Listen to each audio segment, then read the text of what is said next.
Untuk tetap menjunjung tinggi nilai keadilan, Mahkamah Agung senantiasa berupaya meningkatkan kualitas pengadilan melalui pembaharuan kebijakan.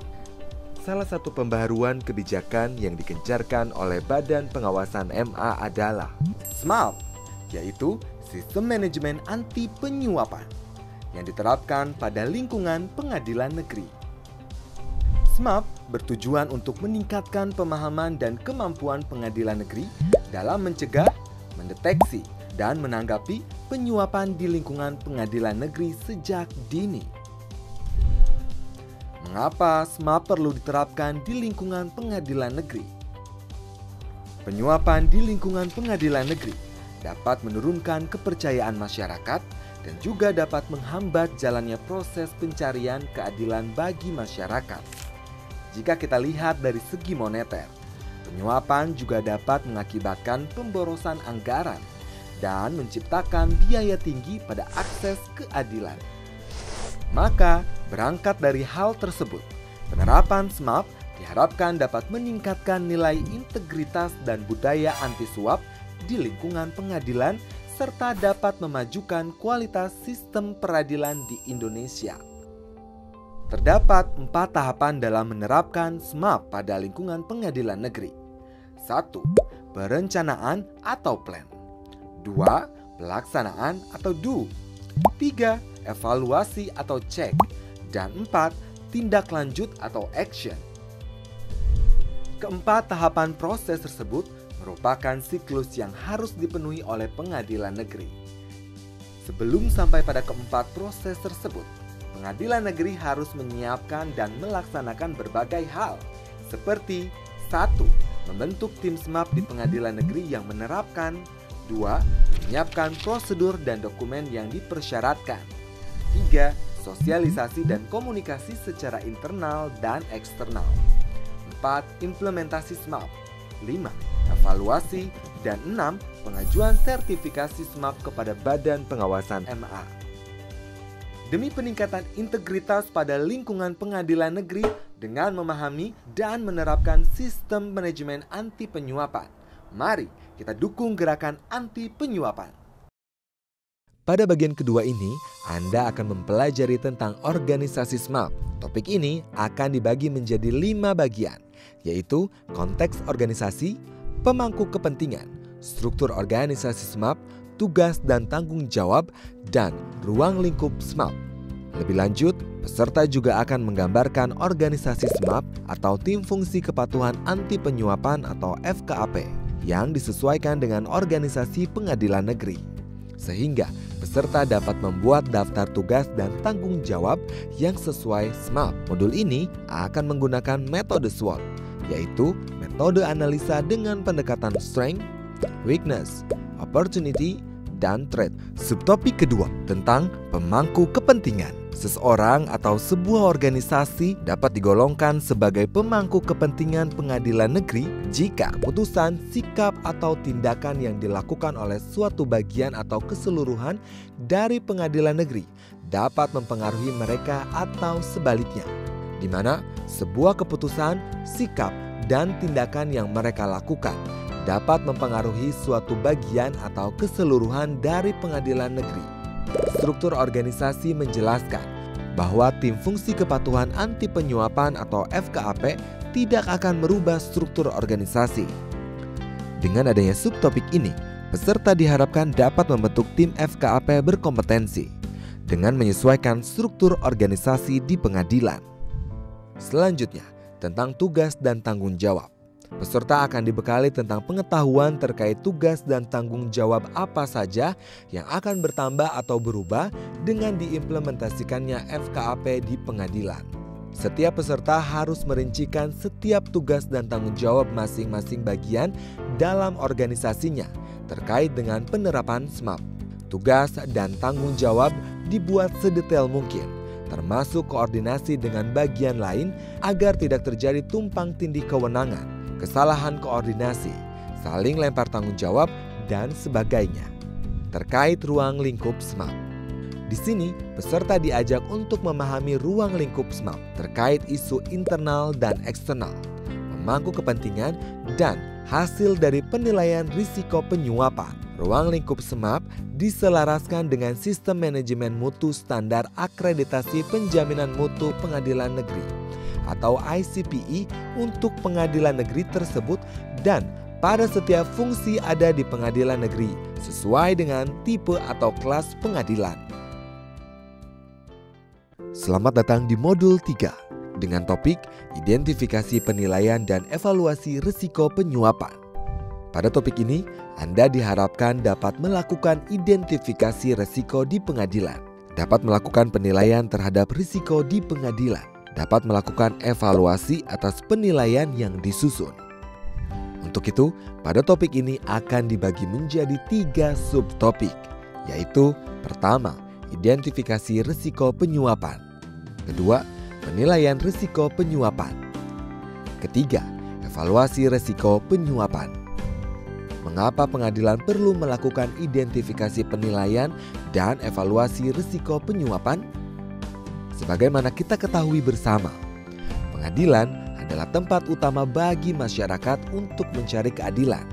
Dan dalam hal ini, risiko penyuapan tentunya dapat menghambat dari penegakan keadilan itu sendiri. Untuk itu, pertama-tama pengadilan perlu melakukan identifikasi risiko penyuapan. Identifikasi risiko penyuapan di pengadilan dapat diartikan bahwa pengadilan harus melakukan identifikasi atau pemetaan area-area mana saja yang bisa menimbulkan potensi terjadinya penyuapan. Pengadilan perlu memahami lebih lanjut kondisi atau kegiatan seperti apa yang dapat diidentifikasi sebagai penyuapan. Hal ini dapat merujuk pada peraturan perundang-undangan yang berlaku, salah satunya Undang-Undang Tipikor. Setelah melakukan identifikasi, sejatinya pengadilan perlu melakukan penilaian terhadap risiko penyuapan yang telah diidentifikasi. Adapun tujuan dari penilaian ini yaitu untuk mengantisipasi dan mengurangi risiko penyuapan yang terjadi di pengadilan. Penilaian risiko ini dilakukan secara self-assessment untuk setiap pemilik risiko. Terakhir, setelah pengadilan melakukan identifikasi serta penilaian risiko, maka tahap selanjutnya adalah pengadilan perlu melakukan evaluasi atas risiko penyuapan. Pengadilan harus melakukan evaluasi penilaian risiko penyuapan untuk melihat apakah penilaian risiko penyuapan tersebut telah efektif untuk mencegah terjadinya penyuapan. Pengadilan harus mengevaluasi risiko penyuapan secara teratur atau pada saat perubahan penting terhadap struktur dan aktivitas pengadilan. Terdapat 21 kolom dalam formulir penilaian risiko yang harus diisi. Beberapa kolom dalam formulir ini telah tersedia fitur drop-down, di mana Anda cukup memilih dan formulir akan otomatis memunculkan jawaban. Pertama, tahap identifikasi. Anda akan mengisi kolom 2-8. Pada tahap identifikasi, selain menentukan proses bisnis dan risiko korupsi dengan fitur drop-down, Anda juga harus menentukan output dan risk owner dari masing-masing proses bisnis. Tahap kedua, analisa. Anda akan mengisi kolom 9-15. Pada tahap ini, Anda akan menilai tingkat risiko proses bisnis yang sudah diidentifikasi. Pada proses analisa, pertama yang perlu Anda nilai adalah tingkat risiko melekat atau inherent. Untuk risiko ini, Anda menilai tingkat risiko seolah-olah tidak ada kontrol atau pengawasan sama sekali. Cara penilaian risiko inherent. Anda perlu menentukan skala dampak dan kemungkinan untuk masing-masing risiko yang akan timbul dengan cara mencocokkan risiko dengan kriteria yang ada pada lembar skala dampak dan kemungkinan. Satu risiko bisa jadi relevan dengan satu atau lebih kriteria dampak dan kemungkinan. Bila hal ini terjadi, pilih skala yang paling tinggi. Setelah Anda menentukan kriteria skala dampak dan kemungkinan, maka kembali kepada formulir. Anda dapat langsung memilih angka menggunakan drop-down list. Formulir akan otomatis menghitung tingkat risiko inherent. Selanjutnya, Anda perlu mengidentifikasi kontrol yang sudah ada saat ini. Di sini, Anda menuliskan jenis kontrol atau pengawasan yang sudah ada saat ini dan menuliskan pada kolom faktor positif. Selain menuliskan seluruh kontrol yang ada, Anda perlu mengisi penilaian risiko saat ini dengan mempertimbangkan efektivitas kontrol dan pengawasan yang ada. Caranya sama seperti penilaian risiko inherent. Biasanya, nilai risiko saat ini akan turun dikarenakan sudah terdapat pengawasan. Tahapan terakhir, evaluasi. Anda akan mengisi kolom 16 sampai dengan 21. Di tahap ini, Anda akan menetapkan rencana tindak lanjut beserta targetnya. Rencana ini tidak boleh mengulang kontrol yang sudah diidentifikasi pada faktor positif. Usahakan rencana tindak lanjut dapat dilakukan dan dikontrol oleh pengadilan.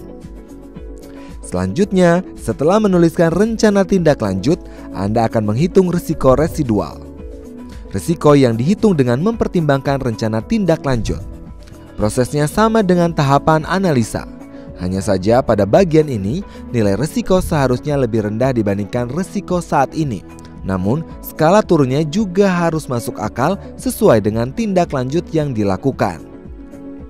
Setelah mendapatkan risiko residual, Anda akan menentukan PIC atau pihak yang berwenang dalam melakukan rencana tindak lanjut dan mengisi target waktu.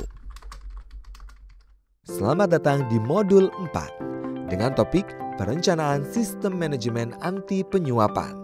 Tujuan pembelajaran subtopik ini peserta diharapkan mampu mendesain dan mengidentifikasi sasaran, tujuan, dan program kerja SMAP, mengidentifikasi sumber daya yang dibutuhkan terkait proses SMAP, mengidentifikasi kompetensi yang dibutuhkan dalam setiap proses SMAP, menyusun prosedur kerja yang terkait dengan SMAP secara detail.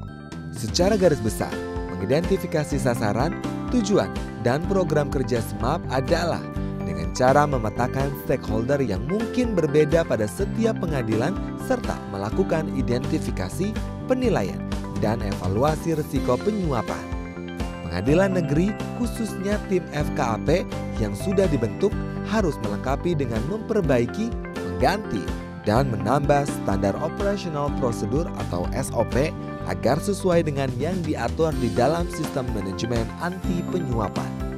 Pada tahap mengidentifikasi sumber daya yang dibutuhkan terkait proses SMAP, setiap personel di pengadilan negeri harus diperhatikan terkait pengembangannya seperti pelatihan, pengembangan keahlian, pengalaman, dan sebagainya yang dibutuhkan untuk menyempurnakan SMAP di pengadilan negeri. Hal ini sesuai dengan manual mutu SMAP yang menyebutkan bahwa menentukan profesionalitas setiap fungsi dimulai dari proses perekrutan berdasarkan syarat yang dibutuhkan, peningkatan kompetensi melalui proses pelatihan yang dibutuhkan secara rutin, dan evaluasi kinerja proses untuk semua personel yang terlibat. Pada bagian ketiga, dalam mengidentifikasi kompetensi yang dibutuhkan dalam proses SMAP, pengadilan harus memastikan orang-orang yang bertanggung jawab atas terlaksananya SMAP ini berkompeten berdasarkan pendidikan, pelatihan, atau pengalaman yang memadai, mampu mengambil tindakan untuk memperoleh dan mempertahankan kompetensi yang diperlukan, dan mengevaluasi keefektifan dari tindakan yang diambil, serta menyimpan informasi terdokumentasi yang tepat sebagai bukti dari kompetensi.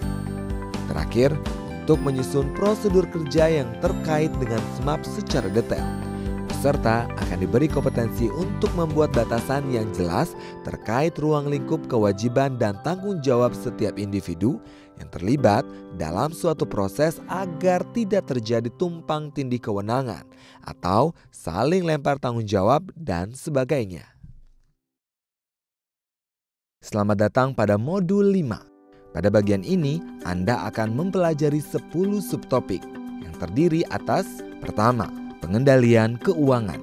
Dalam menerapkan SMAP, pengadilan harus menerapkan pengendalian keuangan, termasuk di dalamnya pengelolaan transaksi dan pendokumentasian yang dilakukan sesuai dengan persyaratan SMAP dan prosedur yang telah diatur oleh Peraturan Kementerian Keuangan. Kedua, pengendalian non-keuangan. Pengadilan juga harus menerapkan pengendalian non-keuangan untuk mengelola risiko penyuapan dalam area aktivitas pengadaan, operasional, pelayanan, pengadilan, sumber daya manusia, hukum, dan regulasi. Ketiga, uji kelayakan. Uji kelayakan dilakukan terhadap 3 hal, yaitu personil, aktivitas utama pengadilan, proyek atau transaksi, dan mitra kerja. Pada hakikatnya, tujuan dari uji kelayakan ini adalah agar pengadilan dapat mempertimbangkan dan membuat keputusan yang wajar ketika bekerja sama dengan mitra kerja. Keempat, mitra kerja dan pemangku kepentingan. Pengadilan perlu memperhatikan pihak-pihak yang bekerja sama dengan pengadilan melalui penerapan pengendalian anti penyuapan yang dikendalikan pengadilan dan mitra kerja, komitmen anti penyuapan, serta pengelolaan tidak terpenuhinya persyaratan pengadilan anti penyuapan. Kelima, gratifikasi atau hadiah, jamuan, pemberian, dan donasi.